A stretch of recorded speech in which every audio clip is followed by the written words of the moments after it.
Di sebuah desa terpencil yang terletak di kaki Gunung Kutukan, terdapat sebuah legenda mengerikan. Konon, gunung itu dihuni oleh roh-roh jahat yang selalu mencari korban manusia. Penduduk desa percaya bahwa siapapun yang berani mendaki gunung itu, tidak akan pernah kembali dengan selamat. Suatu hari, seorang pemuda bernama Budi, yang tidak percaya dengan cerita-cerita tersebut, memutuskan untuk membuktikan bahwa semua itu hanya mitos belaka. Dengan penuh semangat, ia mempersiapkan segala keperluannya dan memberitahu penduduk desa tentang niatnya. Orang-orang desa memperingatkannya, tapi Budi tetap pada keputusannya. Pagi itu, Budi memulai pendakiannya. Semakin tinggi ia mendaki, semakin sunyi dan mencekam suasana di sekitarnya. Hutan yang lebat dan gelap seolah-olah hidup, dengan suara-suara aneh yang datang dari segala arah. Ketika senja mulai tiba, Budi memutuskan untuk beristirahat di sebuah gua yang ia temukan di lereng gunung. Saat malam menjelang, suara-suara aneh semakin sering terdengar. Angin berdesir membawa bisikan-bisikan yang tak jelas, membuat bulu kuduk Budi merinding. Tiba-tiba, ia mendengar suara langkah kaki mendekat. Dengan hati-hati, Budi mengintip dari balik batu, namun ia tak melihat siapapun. Ketika Budi berbalik, sosok seorang wanita tua dengan wajah menyeramkan berdiri di depannya.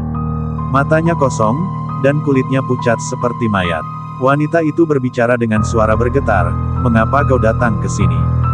Tempat ini terkutuk. Pergilah sebelum semuanya terlambat." Namun, sebelum Budi bisa merespon, wanita itu menghilang begitu saja. Ketakutan mulai merayapi Budi. Ia mencoba untuk tidur, tapi suara-suara aneh terus mengganggunya. Tiba-tiba, ia merasakan tangan dingin menyentuh pundaknya. Ketika ia berbalik, tak ada siapapun di sana. Ia melihat bayangan-bayangan gelap bergerak di sekitar gua. Ketika malam semakin larut, Budi mendengar suara jeritan mengerikan dari luar gua. Ia memberanikan diri untuk keluar dan melihat apa yang terjadi. Di luar, ia melihat sosok-sosok bayangan menyerupai manusia, tetapi dengan wajah yang tak jelas. Mereka mengelilingi sebuah pohon besar yang tampak seperti pusat dari kutukan gunung itu. Budi merasa dirinya ditarik menuju pohon itu. Suara-suara bisikan menjadi semakin keras, memanggil-manggil namanya. Ketika ia mencapai pohon, akar-akar pohon itu mulai bergerak dan melilit tubuhnya. Budi berusaha melawan, tetapi semakin ia berjuang, semakin kuat cengkeraman akar tersebut. Dengan napas yang tersengal-sengal, Budi menyadari bahwa ia tidak akan bisa lepas. Sebelum kesadarannya hilang, ia mendengar suara wanita tua tadi berbisik, "Kau telah memperingatkan, tapi kau tak mengindahkan.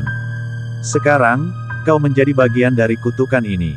Pagi harinya, penduduk desa menemukan barang-barang milik Budi di kaki gunung, tapi Budi sendiri tak pernah ditemukan. Legenda Gunung Kutukan semakin kuat, dan penduduk desa semakin takut untuk mendekati gunung itu. Mereka tahu, siapapun yang mencoba melawan kutukan, akan hilang selamanya.